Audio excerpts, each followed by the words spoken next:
आऊज़ु बिल्लाहि मिनश शैतानिर रजीम। बिस्मिल्लाहिर रहमानिर रहीम। अस्सलामु अलैकुम नाज़रीन हज़रात, आप देख रहे हैं ज़ोया लाइफ हेल्थ केयर। दोस्तों, आज मैं आप लोगों को सूरत यासीन का छोटा सा अमल बताऊंगा, अल्ज़ाम से छुटकारा।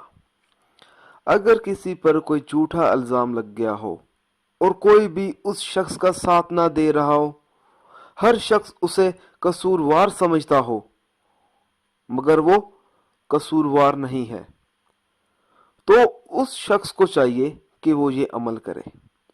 परेशानियों से निजात हासिल होगी।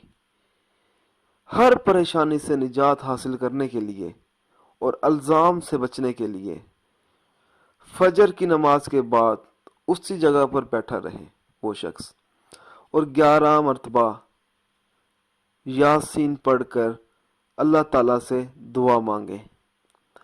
इंशाअल्लाह ताला 11वें दिन ही वो शख्स अपने मतलूबा मकसद में कामयाब हो जाएगा, झूठे अल्ज़ाम से बरी हो जाएगा।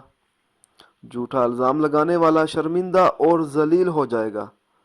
जिस पर अल्ज़ाम होगा उसकी इज्जत में इजाफा होगा और उसकी परेशानी व मुश्किल हल हो जाएगी।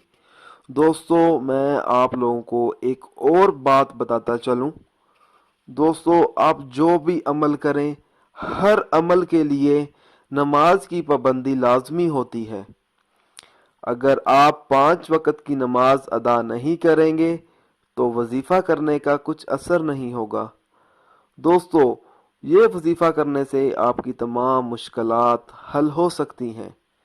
दोस्तों, उन अफराद के वज़ाइफ इसलिए बेअसर रहते हैं क्योंकि वो 5 वक़्त की नमाज अदा नहीं करते और दीगर फ़राइज़ भी अदा नहीं करते। दोस्तों, अगर आप मुझसे कोई भी वजीफ़ा पूछना चाहते हैं या कोई ऐसा वजीफ़ा है या आपको समझ ना आ रहा हो तो आप मुझे इस वीडियो के नीचे कमेंट कर सकते हैं।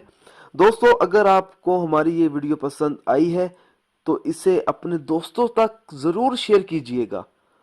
अगर आप इसी तरह की मज़ीद वीडियोस देखना चाहते हैं तो हमारे channel Zoya life health care को सब्सक्राइब करना हरगिज़ ना भूलें ताकि आपको आगे आने वाली वीडियोस की मालूमात मिलती रहे। जज़ाकल्लाह।